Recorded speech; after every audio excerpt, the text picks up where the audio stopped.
In this video, we'll cover what the full personal endorsement is, and I'll take you through a process so you can start creating your own. Now, I have the flow chart next to me, which you've already seen a couple of times, and I just want to zero in on where we are in this process. So the first step is, the topic arises. Someone asks you, what do you do? Or someone says something and your product or your service could help out with it. And then you move in and use your short personal endorsement, which is just that 2 or 3 sentence script we created. And you can also think of it as a mini advertisement or your short story.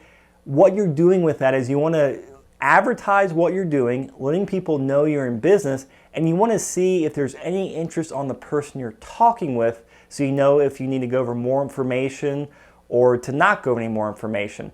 So once you use your short personal endorsement, the person will either be interested or they won't. If they're not interested, don't sweat it, don't force the conversation, just move on and continue talking about whatever you're talking before. Because keep in mind, some of those people will come back to you later and actually become a customer, and some of those people will come back and refer someone to you because you just advertise that you're in business. Now, if the person is interested, this is where we start moving into your full endorsement or using a supporting endorsement. So your full endorsement could be thought of as your personal story, and a supporting endorsement is using someone else's story. Now, I really like to break these up because if you always stick with your short personal endorsement off the bat, you never give too information right off the bat or become one of those MLMers that, just gets diarrhea of the mouth and starts talking about all their products and how great everything is. So I'm not going to have you script out word for word what your full personal endorsement is, because it's actually going to be a few different areas, and you'll know what to use and what not to use. And I'll take you through some examples, but at the end of this video training series, I have a live role-playing video that I did with Jason Wells, who's my business partner, and you can see how I actually use this whole process, my short personal endorsement and my full personal endorsement, in a real-life situation, and that will help you connect the dots and really understand how all this works. And I'm sure you've probably heard this saying before, but it's so true. Stories sell and facts tell. But one thing I don't like about this is a lot of times people take it as a one or the other, or like a either or. So, if you tell a story, you can't use any facts or anything about your products. No, I find it best that if you actually tell your story, but weave some facts in there, that's when it becomes the most powerful story then. So if you weave facts, but you do it in a story situation, it's a very, very powerful combination. So let's start going through the full endorsement now. And you'll notice the questions I take you through are the exact same questions I asked you a few videos ago that I wanted you to answer. And so we stripped out most of that information and only used a shred of it in creating your short personal endorsement. Well, all the information we didn't use will now come back and we'll start using it in the full endorsement. So I'm going to walk you through each question and then give you an example from my script about achy and stiff knees. So what was I like before taking the products? Well, I was always an athlete. I played sports in middle school and high school. I did it year round.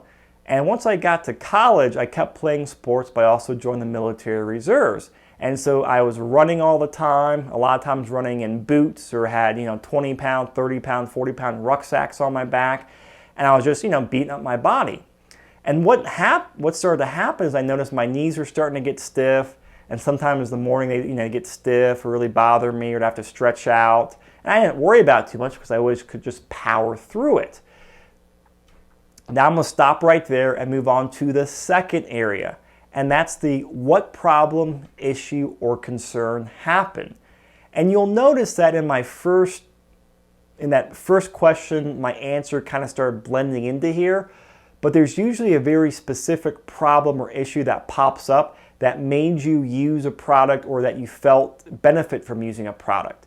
In my case, I remember one morning I woke up and my knees were so stiff that I couldn't bend over, and I could hardly walk. Like literally for about 2 days, I was, going around, I could only sit down. Well, eventually went away, I was able to go out there and start working out again, but it started becoming a repeating pattern. And I started thinking, wow, I'm like, 20, 21 years old. I shouldn't be like this old man already. So there's my problem, there's my concern. So moving on to the third area, what did you try that didn't work? Well, here's what I tried. I tried ignoring it and powering through it. And that worked for a while because I was tough and I was young and invincible. But you know what? That only works so long. And there's a joke we have in the military that if you're in pain or it hurts, tape a Motrin to it, like ibuprofen. Well, I was literally taking, 600 to 1,000 milligrams of ibuprofen every single day to relieve the pain so I could keep doing it. Well, that's just that's not actually that's not answering the issue of the problem, it's just covering up the symptom. So it works for a while, but then it got so bad where I could no longer run, I could barely walk anymore. So I tried ignoring it and I tried ibuprofen, and neither of those worked on a long-term basis for me. So the next step is to give the solution, which is going to be your product or service, and then add value beyond your product. So let me give you an example of adding value beyond my product of taking a joint product to help with achy and stiff knees. I always tell people about using foam rollers. And if you've ever used one of these before, they're about 6 to 8 inches diameter of foam that you roll on, on different parts of your body and different muscles, and they help massage the muscles. So it takes tight muscles, which can cause a lot of knee issues and leg issues and lower back pain issues, and it loosens them up and makes your body perform better. And anytime you work out, your body gets tight. So it's just the natural progression of things. And I can honestly say that I can't go without either of these. I can't go without using the foam roller, and I can't go without using my joint product. If I skip any of these for more than a couple of weeks, I really pay the price, and you know what? I don't miss it again. So I use both of these. So in good faith, I can't tell someone, hey, just take this product if I know that they're an athlete and using a foam roller can help with them as well. And part of the reason I want you to add value on there is because that's what a good salesperson does. That's what a good communicator does. Our goal here is to help the person get results using the products. And if you give them other information, like getting a foam roller where they can use it free at the gym or go spend $25 at the local sports authority, they know you're not making money off of it, but it lends credibility to what you're saying, and people appreciate it a lot more. Because sometimes if you're just recommending the product by itself, people might think, well, you're just recommending that to me because you make money off of it. That doesn't always happen, but if you have other value you're adding to people, they appreciate it a lot more, and that will lead to more referrals, and that will lead to that person being a customer for life or taking the products for a lot longer. So I give the solution of the value added solution, and I also give the solution of my product. Now, there's a lot of different ways to give the information about your product. I keep it really simple because a lot of times they'll start a conversation about the product or about what they've done before. And so depending on the product you're using or the service you're marketing, you're going to go about it in a different way. So I'll say, after I've got done, I say, hey, there are two things that I use that really make a big difference in me.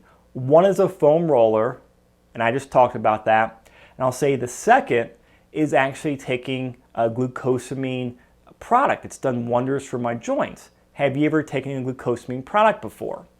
And so before I even jump into what my product name is or all the details about it, I want to know if the person has ever taken a glucosamine product before or not. Because if they have or have not, I will give them a different explanation about my product.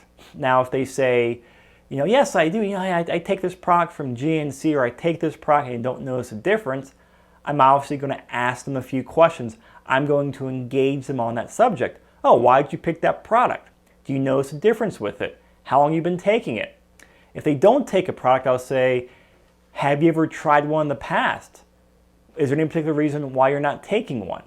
And so after I've got some information, I will share my product and my solution. And I'll say, the product I take, it's called XYZ, and you give the name of your product. And I'll say, the reason I take this one is it does this, this, and this. And so I don't like to go into a lot of details. I follow this very simple rule where I give one fact and one supporting endorsement. One fact, one supporting endorsement is what I do. So let me give you an example of that.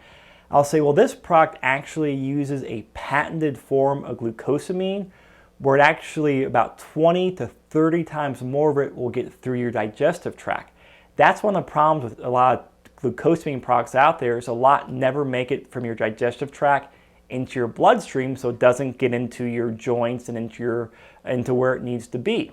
But this one gets absorbed 20 to 30 times more through your digestive tract and your bloodstream.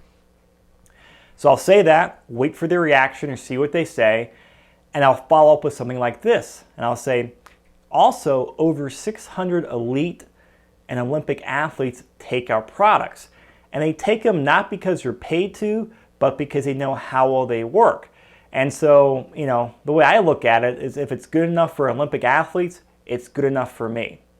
And so that's my whole introduction into the product. You can see it's very short, it's very simple, and you'll have to do some finessing here with your product or your service on the best way to introduce it. But just state the name of it, give one fact and one short story or one endorsement of other people using it to lend itself credibility. And then from there, a lot of times they might ask you a few more questions or the conversation will go down a certain path. So work with your upline on that, and the only way you get good at it is by going out there and actually talking with people and then taking notes and critiquing yourself after you have conversations. And then describe what you are like after the solution. And don't worry too much right now about making product claims or if you're allowed to say it or not. In a later video, I'll go through walking the fine line between saying things so people understand the benefit and making a product claim. So after I started taking the joint product and started foam rolling, after a few weeks of doing that, I noticed some big differences. A lot of my knee pain went away. I wasn't nearly stiff in the morning as I was. I was able to, work out again, and just a whole slew of issues started going away. Now, what I just said there is honestly what happened, but I'm not going to use that in a script because that is borderline making a product claim. And then throughout the process and at the end of your full personal endorsement, remember to engage. And actually, you need to engage throughout the full endorsement. I probably took about 8 minutes to go through those 5 or 6 questions. Now, in a real life situation, it won't take you 8 minutes to go through all that, or I hope you're not going to spend 8 minutes talking straight through. I don't want you to do that. These are really talking points or walking a person down a path. You give them some information, you ask them a question. Or if they have something to say, you let them say it and you even respond back to it, but then you come back around and move on to the next topic.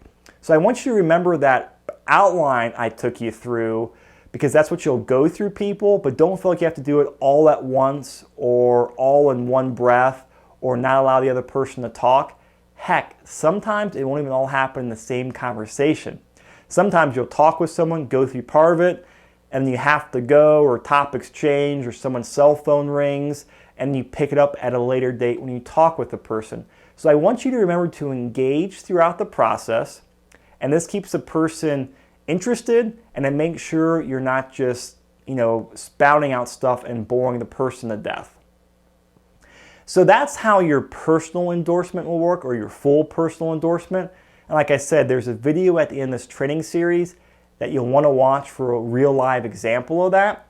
Now I want to talk to you about supporting endorsements because these can be very, very powerful. Now, your full personal endorsement is about your story, your product, or your service experience. A supporting endorsement is any story or any endorsement that's not your own. So something like the founder of your company. A lot of companies have great stories, or their founder has some great background as to why he created this product, or why she started the company, or this or that. So those can be very, very powerful. If there's other stories from other associates or stories that feel free to borrow from them. Make sure you have their permission, and make sure you're not elaborating or starting to enhance what their story is or make product claims. Definitely borrow it, because if you're talking with someone else and they have an issue very similar to maybe someone in your upline or someone in your cross-line you're working with, it's all right to borrow their story to kind of start getting their interest and maybe getting customer that way. Or if there's high-profile people or awards you get. Our company, we do a lot of stuff with nutrition. We have a lot of high-end athletes and Olympic athletes who use the products. Well, I certainly use that from time to time, because it brings credibility to the products and to what I'm working with and what I'm doing. And a lot of times, current events can be a great way to share information or build some belief. Just like I said, we have a lot of Olympians who use our products. Well, every time there's an Olympic Games, like the Winter and Summer Olympic Games, it's a great thing to say while you're watching the Olympics on TV, or you're posting something on Facebook or social media. You can say, wow, that person who won the silver medal, or that person who won the gold medal, they're actually taking the same products I'm taking. Well, that can be a conversation starter, or you can use that in the endorsement process to lend credibility. So the bottom line is, supporting endorsements are powerful. Now, I can't go in the training video here about all the different scenarios of it, or even tell you what to say or what to use, because obviously if you're using a different product or different company than I am, you have a completely different set of stories. But for people on my team, the marketing methods we have, and marketing methods are just like very short marketing scripts and marketing information we have to share a specific product or service that we use. Learn from those, use those, and I'm sure your company, your team probably has something similar as well if you're not my organization. And so identify some supporting endorsements you want to learn or you think are powerful, and then learn them. And just like I said in the previous video about practicing your short endorsement script, practice talking about other people's endorsement scripts, or practice the supporting endorsement areas. I've noticed a lot of times, like the founder's message in different companies, they have great stories, but sometimes it gets so drawn out, they become so long, and they get so technical in the details they're describing that you lose the person. I mean, I've seen people in my own company, our founder is a great story, and I respect him immensely, but he has degrees in things I can't even pronounce. He does research in things I have no idea what they are, so I don't use them. But I see other people go out there and use it, and you can literally see the person they're talking to, like their eyes just roll over or gloss over and be like, okay.